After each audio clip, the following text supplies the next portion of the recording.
দর্শক স্বাগতম ডেইলি জবাবদিহি ফেসবুক লাইভে।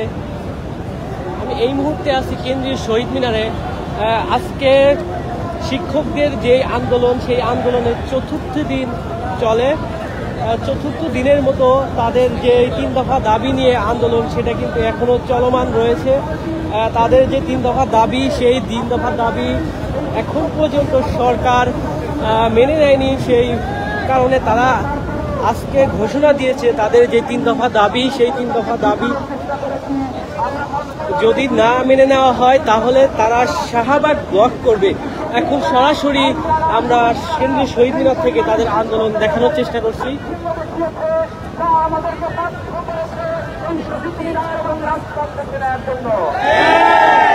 আপনারা জানেন জাতীয় নাগরিক পার্টির আহ্বায়ক এখানে দেখতে পাওয়া যাচ্ছে জাতীয় নাগরিক পার্টি, তারা কিন্তু এখানে এসেছেন এবং শিক্ষকদের সাথে সংহতি প্রকাশ করেছেন। আমরা সরাসরি দেখানোর চেষ্টা করব। এবং শিক্ষক এবং শ্রমজীবী মানুষের প্রতি যে অন্যায়মূলক ব্যবস্থা, সেই ব্যবস্থা ভেঙে দেয় হবে আগামী রাষ্ট্রের প্রকল্প। উত্থানের মধ্য দিয়ে হাসিনাকে আমরা ভেঙে দিতে পেরেছি। এই ফাঁসিবাদী শিক্ষকদের জন্য অপমানমূলক ব্যবস্থা আমরা ভাঙতে পারি নাই। আমরা বলতে চাই, নাহিদ ইসলাম এই আন্দোলনের বিষয়ে সংহতি প্রকাশ করে জাতীয় নাগরিক পার্টির পক্ষ থেকে সার্বক্ষণিকভাবে শিক্ষাদলকে দায়িত্ব দিয়েছেন। আস্তাদ আব্দুল্লাহ জাতীয় নাগরিক পার্টির পক্ষ থেকে সার্বক্ষণিকভাবে শিক্ষকদের সাথে থেকে পাশে এসে যোগাযোগ করেছেন। আমাদের শিক্ষাদলের আরো সদস্যবৃন্দ এবং সামন্ত শর্মী এবং নাহিদা সারোয়ার নিবা সহ জাতীয় নাগরিক পার্টির প্রত্যেক নেতৃবৃন্দ এই আন্দোলন নিয়ে খবর রাখছেন, চোখ রাখছেন এবং যে কোনো সময়ে শিক্ষকদের সাথে যে কোনো পরিস্থিতিতে থাকার জন্য তারা মানসিকভাবে প্রস্তুত আছেন।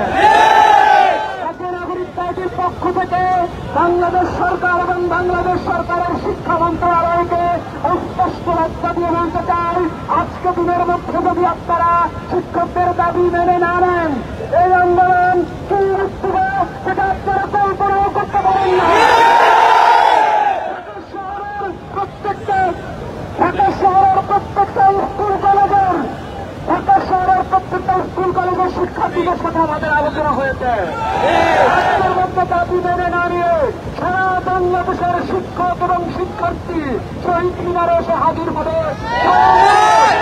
সেখানে লং মার্চ করা প্রয়োজন, আমরা সেখানে লং মার্চ করব। উপায় আমাদের নাই এবং এটাই শেষটা। এমপিওভুক্ত শিক্ষকদের দাবি আদায়ের করে শিক্ষা ব্যবস্থার আরো যতগুলো ঘুরে ধরা নিয়ম আছে, ধরেন শিক্ষক, বিশ্ববিদ্যালয়, প্রাইমারি, মাদ্রাসা, প্রত্যেকটা সেক্টরের দাবি দেওয়া নিয়ে আমরা এই সরকারের সময় রাস্তায় আসছি। সরকার আপনারা প্রস্তুত হন, আপনারা প্রস্তুত হন। প্রত্যেক সেক্টরের শিক্ষকদের দাবি রাজপথ থেকে আদায় হবে। আমরা ১৩ বছর চেষ্টা করেছি, আপনাদের দিয়ে নিয়মতান্ত্রিক ভাবে দাবি আদায় আমরা করতে পারি নাই। এখন প্রত্যেক শ্রেণীর শিক্ষকদেরকে নিয়ে আমরা রাজপথে মোকাবেলা করব এবং এই সরকারকে যতটুকু চাপ দেওয়া প্রয়োজন আমরা ততটুকু চাপ দিয়ে আমরা এই দাবিগুলো আদায় করব। প্রিয় শিক্ষক বন্ধুগণ, আপনারা এই শহীদ মিনার ছেড়ে যাবেন না। আমরা জানি আপনাদের কষ্ট হয়, রোদের মধ্যে আপনাদের জীবনটা পুড়ে যাচ্ছে। আমরা জানি কোটি কোটি শিক্ষার্থীরা বঞ্চিত হচ্ছে। আমাদের হাতে আর ভিন্ন কোনো রাস্তা এই সরকার রাখেন নাই। আমাদের দাবি দ্রুত মেনে নেওয়া হোক, আমরা শিক্ষাঙ্গনে ফিরে যাই, আমরা ক্লাসে ফিরে যাই। শিক্ষার্থীদেরকে এভাবে বঞ্চিত করার বিষয়ে শিক্ষা মন্ত্রণালয়ে শিক্ষা উপদেষ্টা যেই পরিমাণে উদাসীনতা দেখিয়েছে, তিনি শিক্ষক হিসাবে আমরা তার ব্যাপারে বলতে লজ্জা পাই। তিনি যেই ভাষায় কথা বলেন, তিনি শিক্ষকদের জন্য পুলিশ পাঠান। এই ধরনের শিক্ষা উপদেষ্টাগিরি করার জন্য আমরা রক্ত দিয়ে শিক্ষকদের সাথে মাস্তানি করার জন্য আমরা আপনাকে শিক্ষা উপদেষ্টা বানাই নাই।